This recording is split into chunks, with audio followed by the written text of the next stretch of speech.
Today ay ito ang aking mga ingredients para sa aking pagluluto. Ayan, at ang aking fresh na liver, naudan maksa kung tawagin dito, atay ng baka. Ito at minamarinate ko na siya. Simple lang. Toyo at paminta. Tapos, lime. Kasi mas strong yung lime. Gamitin sa atay kapag magluluto ka. Para tanggal na tanggal talaga yung lansa ng atay. Yan. So, ganyan lang. Napaka-simple ng aking pagprepara at pag-marinate. Tapos, ilalagay natin sa ref, kalahating oras. At habang nasa ref ang ating marinated na atay ay na-steam ko na ang kamote. Ito ay American, from America, itong batate na ito. Titikman ko siya dahil ayaw ko na masyadong overcook. So, eto, tama na itong lambot niya. Kasi kung pabayaan ko pa ng husto sa steamer, ay lalambot naman ng husto. Napakatamis ng kamote na ito, mga palangga. Nung maliliit pa kami, ang tawag namin dito ay initlog. Kasi kulay igyok. Marami kaming tanim sa aming kaingin. Tapos pag harvesting time, ang lalaki. Meron pa nga kaming purple, tapos may kulay puti. Tapos itong initlog, sarap. At dito sa ating kawali ngayon, butter at bawang muna. Dahil bago ko lulutuin yung atay, gagawa muna tayo ng gulay. Kasi gulay is life. Alam nyo naman yan, pag wala tayong gulay, matamlay. Itong aking sopilo bahbero. Mushroom, na luto na yan actually, diba? Na pre-boil ko na yan. Last autumn, tapos lagay sa freezer para kapag namimiss mong kumain ng mushroom, mayroon kang maluluto. So, ayan, at napiga ko na yan. Butter lang, bawang, at saka mushroom. And then, lalagyan ko siya ng spinach. Kung tawagin nila dito, pinati. Alugbati na kulay, ayan, green. Kasi ang mas malasa na alugbati, yung purple ang kanyang mga baging, di ba? Lalagyan natin ng roca kerma para mas creamy siya. Ayan, may cheese sa loob. Kalahati lang yung ilalagay ko kasi hindi masyadong marami ang ating gulay. So, ito ang ating side dish sa ating dinner. Actually, lunch dinner ang aking niluluto ngayon. Napakasimple lang pero healthy ang ating pagkain. Lahat organic, di ba? Ang mushroom galing sa forest, sariling pick. Ang alugbati, ayan, binili sa superstore. So, paminta at chili flakes. Himalayan salt. Ganyan lang kasi gluten-free na kami lahat ngayon. Dahil, alam na, thunders na kami kaya pinag-iingat na ng kakainin ang ating palangga dito. Pero ako okay lang kahit kahit hindi gluten-free. Okay lang. Ayan na. Creamy, super delicious talaga. At iside na muna natin. Tapping natin ang sariling sibuyas. Sariling ani, di ba? At ngayon naman ay olive oil ang ating gagamitin. At umpisahan na nating iprito ang ating atay. Absorb lahat ang mga ingredients niya na marinated na talaga siya ng husto. Ayan, kumusta kayong lahat dyan, mga palangga? Ano ang inyong mga niluluto dyan? Shout out naman dyan sa aking mga members, sa aking mga viewers ngayon dyan na nanonood. Hello and shout out sa inyong lahat. Luto-luto tayo ngayon at magugutom na naman ang lahat. Ayan, at ang atay ay madaling maluto lang siya. Kasi lutong-luto na siya sa lime juice at saka sa toyo. So, wag masyadong over yung pagluluto ng atay kasi mag-rubberize naman siya. So, ganyan lang siya. Malapit nang maluto at kakain na tayo.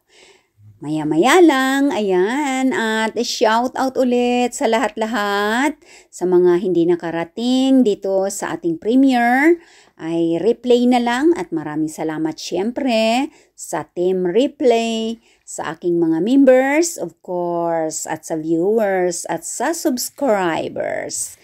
Ayan na ang ating green onion leaves at luto na ito. Malapit na tayong kumain syempre. At habang pinapain-in natin ng konti, gagawa tayo ng ating summer drinks.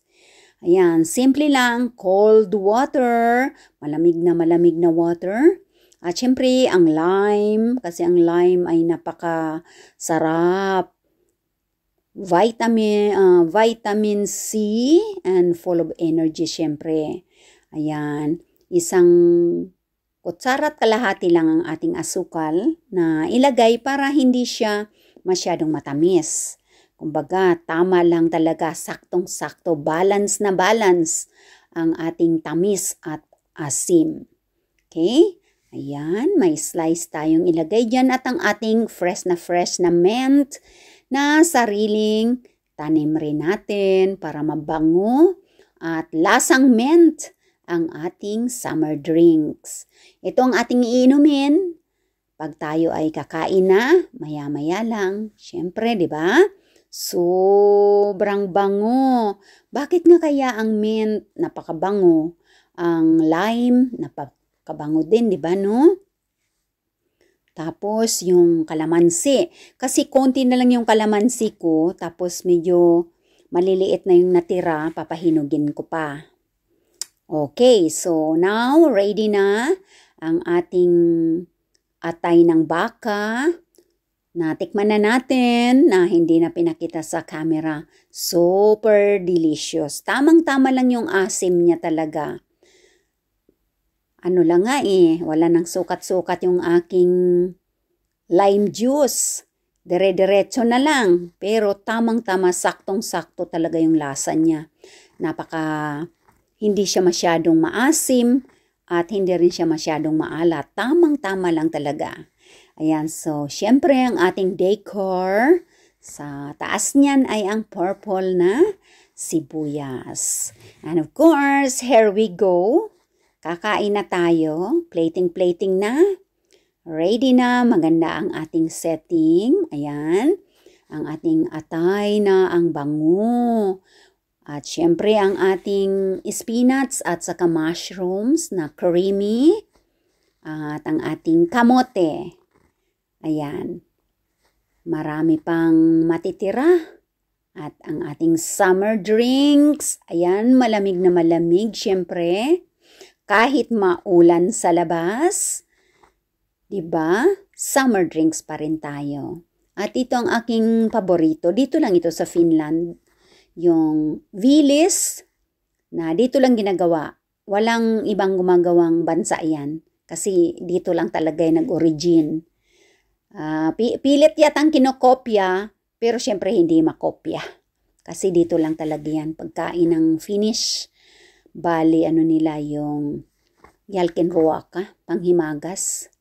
Alright, so kagat-kagat na. So, kain na tayo mga palangga. Kainan na kainan. Super linamnam. At wala ka talagang malalasahan na malansa. Kasi nga, super ang ating spices. So, gusto nyong lutuin, tapos ganito, kamote ang imamatch ninyo.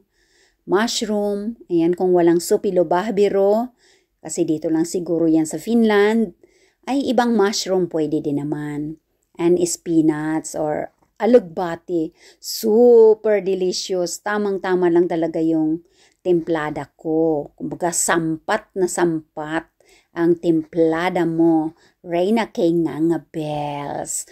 Ang sarap mga palangga, kainan na tayo. At sana kayo dyan ay kumakain na rin. At ito ang ating summer drink. Siyempre kapag tayo ay kumakain, palagi tayong may pantulak. So ako laging mayroon akong drink sa aking tabi kapag ako'y kumakain. Ayan, so ito naman ang ating pa-picture-picture siyempre. And of course, here we go again. Ito ang aking very simple na tanghalian. Ganyan lang kumain ng Reyna K. Ngangabel. So, fresh na alugbati pa rin. Dahon ng alugbati. Dahil ako mga palangga, kapag wala akong green, matamlay ako. Pag walang gulay ng halimbawa, 3 araw, wala akong gulay, napakatamlay ko. So, simple lang. Ayan, nilagyan ko lang siya ng hiwa-hiwa na sausages. Tapos, noodles, yung maliit na pack, kasi hindi ko na nga maubos yan eh. Mayroon kasi itong malalaking pack, pero hindi na nga makakain dito si Lalab kasi gluten-free na siya. So, lahat ng mga nasa cabinet ay para sa akin na lang yan, kasi ako okay lang kahit hindi gluten-free. Hindi naman bawal sa akin. So, dati-rati kapag nagluluto ako ng ganitong sabaw ay nilagyan ko ng 2 itlog. Eh ngayon, sabi ko sausage ang ilalagay ko kasi nung last week itlog naman yung nilagay ko. So ayan, ganitong spinach, 'di ba? Ang spinach madali lang 'yan maluto, mapalangga, hot water lang 'yan. Tapos pag sa kawali, butter, bawang lang 'yan, luto na 'yan. Kasi wag i-overcook ang mga green vegetable para hindi masyadong bawas yung vitamins. Kasi dito hindi na nga niluluto yung dahon na yan, ginagawang salad na lang yan. Hinahaluan ng iba't ibang mga dahon-dahon pa rin, mga spices, ganyan. Salad na. O, sarap ng sabaw mga palangga. Sampat na sampat sa umuulang labas namin. Ngayon na malakas ang hangin. Right. At syempre pagkatapos ng ating kain-kain ay kapi-kapi time na tayo. Palangga. Para coffee is life, 'di ba? Pero kapag ako may sakit mga palangga, hindi ako bawal sa ilong ko yung amoy ng aroma ng kape. Hindi ko nga alam kung bakit kasi nag-trigger sa aking sa aking migraine yung mga amoy-amoy. Pero this time ay okay na. Kaya ayan, kape-kape na tayo. At ang tawag dito sa pastry nito ay puso monkey. Puso kasi korting baboy. Puso baboy. So, hindi ba may tainga siya, may tainga. So, puso monkey ang tawag niya. May palaman sa loob yan. Apple at saka cream sa loob. Ayan. Ang tamis kasi may asukal. Kaya yung coffee ay dapat konti lang yung asukal kasi ito ay may asukal na. So ayan mga palangga, I hope na kayo ay hindi naman nagutom dyan sa ating premiere ngayon. Diba? Maraming salamat ulit sa members, sa viewers at sa lahat-lahat. See you again. Ingat ang lahat. Thank you. Bye-bye.